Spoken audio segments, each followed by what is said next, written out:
నమస్తే, welcome to BCN news. నేను విజయలక్ష్మి. ముందుగా ముఖ్యాంశాలు. ఆకివీడు పెదపేటలో రామాలయ పునర్నిర్మాణానికి ఇప్పటికే 95 లక్షలు విరాళాలు వచ్చాయన్న త్రిబులర్. వచ్చే వారం మంచి ముహూర్తంలో శంకుస్థాపన చేస్తామని వెల్లడి. మావిగాన్ అభివృద్ధిపై కూటమికి దమ్ముంటే చర్చకు రావాలి. వైసీపీ నేతలు వెల్లంపల్లి శ్రీనివాస్, దేవినేని అవినాష్, మల్లాది విష్ణు సవాల్.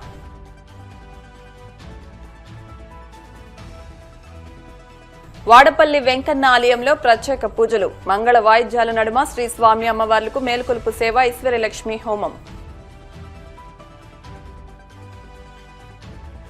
రాజేంద్రనగర్లో తెలంగాణ హైకోర్టు జోన్ 2 భవనానికి శంకుస్థాపన. ప్రజాస్వామ్యానికి ప్రతీకగా కొత్త భవనం నిలుస్తుందన్న సీఎం రేవంత్ రెడ్డి. పశ్చిమ గోదావరి జిల్లా ఆకివీడు పెదపేటలో రామాలయ పునర్నిర్మాణానికి భక్తుల నుంచి అనూహ్య స్పందన వచ్చిందని డిప్యూటీ స్పీకర్ కనుమూరు రఘురామ కృష్ణంరాజు అన్నారు. కాళ్ల మండలం పెదమీరంలోని ఆయన కార్యాలయంలో మీడియా సమావేశంలో మాట్లాడారు. రామాలయం నిర్మాణం కోసం భక్తుల నుంచి 95 లక్షలు వచ్చాయన్నారు. ఆలయం ప్రాంగణంలో ధ్వజస్తంభం ఏర్పాటుకు భక్తులు స్వయంగా ముందుకొస్తున్నారన్నారు. వచ్చే వారం మంచి ముహూర్తంలో ఆలయ నిర్మాణానికి శంకుస్థాపన చేసి మరో 9 నెలల్లో ఆలయ నిర్మాణం పూర్తి చేస్తామన్నారు.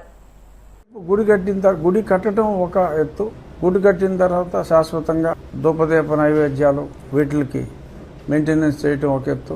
పూర్వం రోజుల్లో అంటే రాజులు కావచ్చు, లేకపోతే ఊర్లో దాతలు దేవాలయాలు నిర్మించినప్పుడు కొన్ని ఎకరాలు కూడా దానం చేసి వాటి మీద వచ్చిన ఆదాయంతో ఆ దేవాలయాలు నడిచేలా ఎన్నో ఏర్పాట్లు చేసేవారు. ఇప్పుడు అంతంత భూమి ఇవ్వటం అది సాధ్యమయ్యే పని కాదు కనుక వచ్చే వడ్డీతో ఒక పూజారి అప్పుడప్పుడు చిన్న చిన్న కార్యక్రమాలు చేయాలన్నా నిత్య నైవేద్యం, ధూపదీప నైవేద్యాలకి అవసరమయ్యే అమౌంట్ కూడా ఒక ఫిక్స్డ్ డిపాజిట్ బ్యాంకులో వేసి ఆ నిధులతో ఆ వచ్చే వడ్డీతో నెల నెల వచ్చే వడ్డీతో ఆ మెయింటెనెన్స్ కూడా ఎవరి మీద డిపెండ్ అవ్వకుండా చక్కగా నడిచే విధంగా కూడా చాలామంది సూచనలు చేశారు. రేపు ప్రారంభం అయిన తర్వాత ఇంకా చాలామంది భక్తులు కూడా మేము ఐటమ్ వైజ్ కూడా కంట్రిబ్యూట్ చేస్తూ ఉన్నారు. ఏదేమైనా ఈ దేవాలయ నిర్మాణానికి ధనం అనేది అసలు సమస్య కాదు. నేను నా స్నేహితులు చాలు ఎంత ధనమైనా ఖర్చు పెట్టి ఆలయం నిర్మించడానికి. కానీ ప్రజలు ఉండాలి. 100 రూపాయలు, 200 రూపాయలు చిన్న చిన్న కంట్రిబ్యూషన్స్ ప్రజల వద్ద నుంచి వచ్చి ఇది ప్రజల గుడి, ప్రజలు నిర్మించుకునే రామ మందిరం ఇది. సో కాబట్టి ప్రజల కొరకు ప్రజలే నిర్మించుకున్న ఈ మందిరం, ఈ రామ మందిరం, ఈ రామాలయం వారి కంట్రిబ్యూషనే ఎక్కువ ఉండాలనే తలంపుతో ఈ రకంగా ఒక రెస్ట్రిక్షన్ పెట్టుకుని ఇంతకు మించి డొనేషన్ వద్దు అనే ఒక రెస్ట్రిక్షన్ పెట్టుకుని మేము ప్రజలకి వినతి ఇవ్వటం జరిగింది. ఊహించిన దానికంటే ఇంకా ఎక్కువగా రెస్పాన్స్ వచ్చింది. రేపు మాణిక్యాలరావు గారు ఆకివీడు కెనరా బ్యాంక్ వారికి అఫిడవిట్ ఇచ్చి ప్రస్తుతానికి మేము ఈ అకౌంట్ ఇక్కడతో డొనేషన్ల స్వీకరణ ఆపుతున్నామని చెప్పి రేపు చెప్పడం జరుగుతుంది. సో అది ప్రాసెస్ చేయాలి. సో రేపు ఖచ్చితంగా రేపు సాయంత్రం నుంచి ఫర్దర్ విరాళాలు స్వీకరించవలసిన అవసరం కూడా ఉండదు. ఏదైనా అవసరమైనా ఇండివిజువల్గా భక్తులు ముందుకు వస్తున్నారు కనుక రేపు ఖర్చు పెరిగినప్పటికీ కూడా మరలా విరాళాల అవసరం లేకుండా ఒకరిద్దరు నా స్నేహితులు, ఆబ్లిక్ భక్తులు, ఎందుకంటే నా స్నేహితులు అయినంత మాత్రాన భగవంతుని మీద భక్తి లేకపోతే నేను అడగలేను, వారు ఇవ్వలేరు. సో కాబట్టి భక్తుల సహకారంతో ఇక ఏదన్నా కొంచెం ఎక్స్ట్రా ఖర్చు అయినప్పటికీ కూడా భక్తుల సహకారంతో అది పూర్తి చేయడం జరుగుతుంది. సో ఈ ఫండ్ రైజింగ్, ప్రజల వద్ద నుంచి ఫండ్ రైజింగ్ రేపు సాయంత్రంతో పూర్తవుతుంది. సుమారు ₹1,00,00,000కి ఏదన్నా ఒక 50,000, 40,000 ఒకవేళ తక్కువైనప్పటికీ కూడా అది కంప్లీట్ చేసి ₹1,00,00,000 నిధితో ఈ రామాలయ నిర్మాణం ప్రారంభిస్తాం. పండితులతో మాట్లాడుతున్నాం. త్వరలో మే 3వ తారీఖు కూడా ఒక ముహూర్తం ఉంది అని చెప్పి వేణుగోపాలరాజు గారు కొంతమంది ఆగమ శాస్త్ర నిపుణులతో, పండితులతో మాట్లాడటం జరిగింది. అన్నీ అనుకూలిస్తే ఆ తారీఖు, లేదంటే ఎందుకంటే రామాలయం అంటే కష్టాలు ఉంటాయి. అయోధ్య రామాలయం నిర్మించడానికి ఓకే, దానికి శతాబ్దాలు పట్టింది అనుకోండి.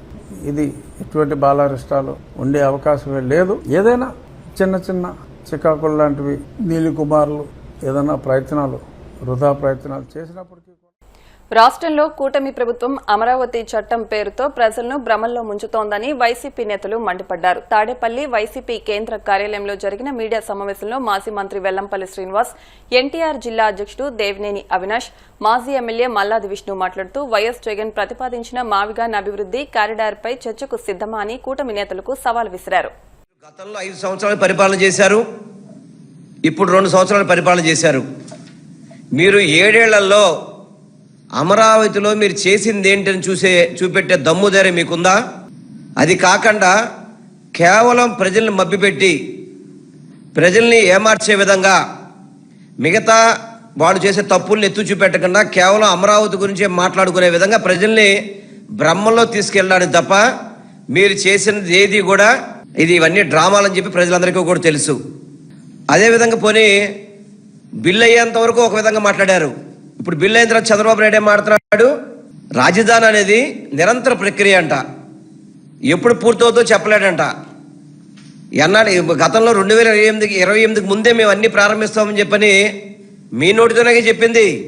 మీ కూటమి నాయకులందరూ కూడా డబ్బాలు కొట్టారు కదా, 28 కల్లా మేము అమరావతిని పూర్తి చేస్తామని చెప్పిన వ్యక్తులు ఇది నిరంతరం అవుతుంది, అమరావతి అనేది 5-6 బిల్డింగులతో అయ్యేది కాదు అని చెప్పని ఏదేదో మీరే మళ్ళీ మాట్లాడుతున్నారు కదా. అంటే మీరు ప్రజల్ని మోసం చేస్తున్నట్టే కదా మీరు. దాన్నే ఎందుకంటే మీరు చేయలేరు కాబట్టి మా నాయకుడు జగన్మోహన్ రెడ్డి గారు ఆప్షన్ బి అని చెప్పని ఏదైతే గుంటూరు, విజయవాడ, మచిలీపట్నం ఈ 3 అంటే గుంటూరు జిల్లా, కృష్ణా జిల్లాలు కలిపి అటు పోర్ట్ ఏరియాని, మచిలీపట్నం నుంచి పోర్ట్ ఏరియాని, అదేవిధంగా కృష్ణా జిల్లాలో ఉన్న ఎయిర్పోర్ట్ కావచ్చు, విజయవాడ నగరానికి చెందిన ప్రముఖ రైల్వే స్టేషన్లు కావచ్చు, వ్యాపార వాణిజ్య విభాగాలు కావచ్చు, గుంటూరు సంబంధించిన వాణిజ్య విభాగాలు కావచ్చు, వీటన్నిటినీ కలిపి ఏదైతే హైవే కానుకొని పూర్తిగా కూడా రాజధాని ఈ విధంగా నిర్మిస్తే సుమారు దాదాపుగా 40 లక్షల నుంచి 50 లక్షల పైన జనాభా ప్రాతినిధ్యం వహించడం కానివ్వండి, అదేవిధంగా తక్కువ అమౌంట్తో క్యాపిటల్ని అద్భుతంగా పెట్టచ్చు అని చెప్పి జగన్మోహన్ రెడ్డి గారు ఆలోచన చేసి గుంటూరు, విజయవాడ, మచిలీపట్నం కలుపుదామంటే ఎందుకు మీరు విమర్శిస్తారో మాకు అర్థం కావట్లేదు. దీంట్లో తప్పే ఉంది. దీంట్లో జగన్మోహన్ రెడ్డి గారు ఏం తప్పు మాట్లాడారు? వీటికి సమాధానం చెప్పే దమ్ము ధైర్యం మీకుందా? వీటికి ఏమైనా సమాధానం చెప్పే దమ్ము ధైర్యం చంద్రబాబుకు కానీ, అదేవిధంగా కృష్ణా జిల్లాలో ఉన్న మంత్రులు, ఎంపీలు కానీ, అదేవిధంగా ఎన్టీఆర్ జిల్లా కావచ్చు, గుంటూరు జిల్లా సంబంధించిన మంత్రులు, ఎమ్మెల్యేలు, ఎంపీలు ఎవరైనా సరే సమాధానం చెప్పే దమ్ము ధైర్యం ఉందా?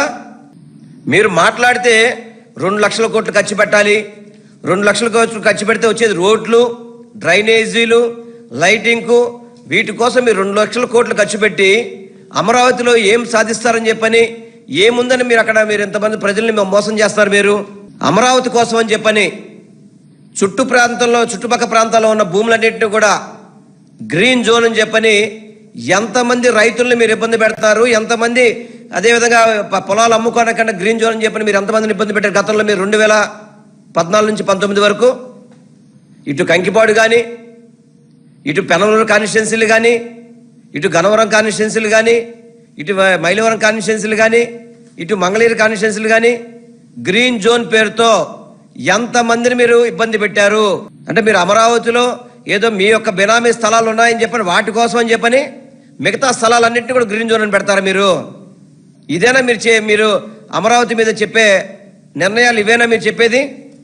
కనీసం మీ 7 ఏళ్ల పరిపాలనలో అంటే 5 ఏళ్ళు ప్లస్ ఈ 2 ఏళ్ళు కలిపితే విజయవాడ నగరానికి ఒక్క మేలైనా చేశారా? మీరేమన్నా విజయవాడ నగరానికి ఒక్క మేలైనా చేశారా?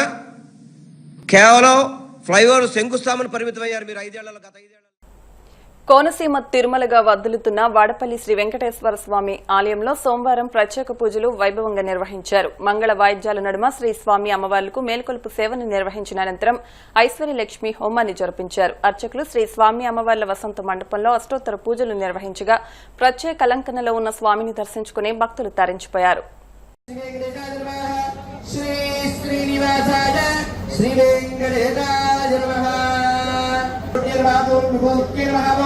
హనుమాత్మకాజీర్మహావం బాజీర్మహావం ముత్తాలజాజీర్మహావం సుధీర్మహావం స్వాజీర్మహావం సుధాజీర్మహావం ధన్యాజీర్మహావం హిరణ్మజీర్మహావం లక్ష్మీర్మహావం నిత్యవృద్ధాజీర్మహావం విభవతీర్మహావం తుచ్చీర్మహావం నేత్తాజీర్మహావం వసురాజీర్మహావం నరకాజీర్మహావం హరివల్లభాజీర్మహావం మధురాజీర్మహావం అమృతాజీర్మహావం నేత్తాజీర్మహావం ముత్తుమాజీర్మహావం ముత్తుదేవావం పద్మనాభప్రజాజీర్మహావం నమహాం నిగంధాజీర్మహావం సుబ్రహ్మణ్యాజీర్మహావం ప్రధానభావం ప్రభాజీర్మహావం చంద్రభద్రాజీర్మహావం చంద్రశేఖరీయర్మహావం దుర్భదాజీర్మహావం ఇందిరాజీర్మహావం నాగరాజీర్మహావం యువరాజీర్మహావం సురేంద్రమహావం మృతపత్కారాయ శ్రీనివాసాయ మంగళం మంగళం గౌధరేంద్రాయ మహనీయ గుణాత్కవర్తనోజాయ సార్వభౌమాయ మంగళం వేద వేదాంత వేద్యాయ మేఘశ్యామలమూర్తయే పుంసామోహన రూపాయ పుణ్యశ్లోకాయ మంగళం కళ్యాణాత్మగాత్రాయ కామిధార్థప్రదాయినే.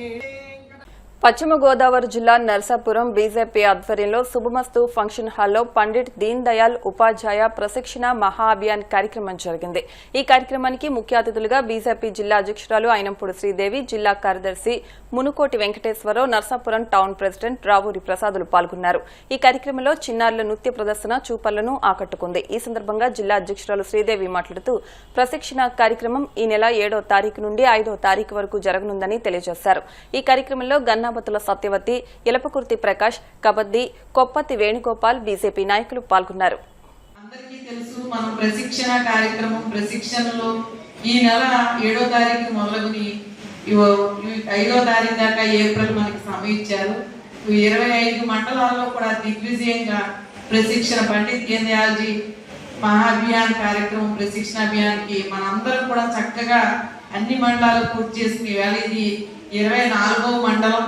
ఈ మండలంతో ఒక మండలం ఇంక పెండింగ్. చాలా సక్సెస్ఫుల్ గా ముందర రోజు 4 గంటలకే సభా ప్రాంగణానికి రావటం ప్రశిక్షణ అక్కడికి, తర్వాత రోజు 2-3 గంటల దాకా మనం ఈ ప్రశిక్షణ 8 కాలాంశాలతో ప్రశిక్షణలో జిల్లా నుంచి రాష్ట్ర బాధ్యతలో ఉన్న వివిధ పెద్దలు అందరూ కూడా ఒక్కొక్క కాలాంశానికి వక్తగా రావటం, అందరూ కూడా శ్రద్ధగా వినటం నిజంగా పశ్చిమ గోదావరి జిల్లాలో మనం చాలా సక్సెస్ గా చేయగలిగామని మీ అందరి సహాయ సహకారాలకి ముందర ఒక జిల్లా అధ్యక్షులుగా నేను అందరికీ కృతజ్ఞతలు తెలియజేసుకుంటున్నాను. అలాగే ఇప్పుడు మనం నాకు ఇచ్చిన కాలాంశం భవిష్యత్తు కార్యక్రమాలు. మా భవిష్యత్తు కార్యక్రమాలు అంటే మనం అనేక కార్యక్రమాలు మన రాష్ట్ర పార్టీ పిలుపుని జాతీయ పార్టీ పిలుపు, మనది జాతీయ పార్టీ పండిత్ దీన్ దయాళ్ జయంతి, శ్యాంప్రసాద్ ముఖర్జీ జయంతి, అంబేద్కర్ గారి జయంతి, అలా అన్ని కార్యక్రమాలు మనం రేపే పార్టీ ఆవిర్భావ దినోత్సవం చేసుకుంటున్నాం ఏప్రిల్ 6వ తారీఖు. అలా అనేక కార్యక్రమాలు నిరంతరం మనకి పార్టీ ఇవ్వడం జరుగుతుంది. కానీ ఈ భవిష్యత్తు కార్యక్రమాలు ఇది మన సంవత్సరానికి ఒకసారి చేసే ఆ కార్యక్రమాలు. కానీ ఈ కార్యక్రమాలు నేను చెప్పబోయే 4 భవిష్యత్తు నిరంతర కార్యక్రమాలు.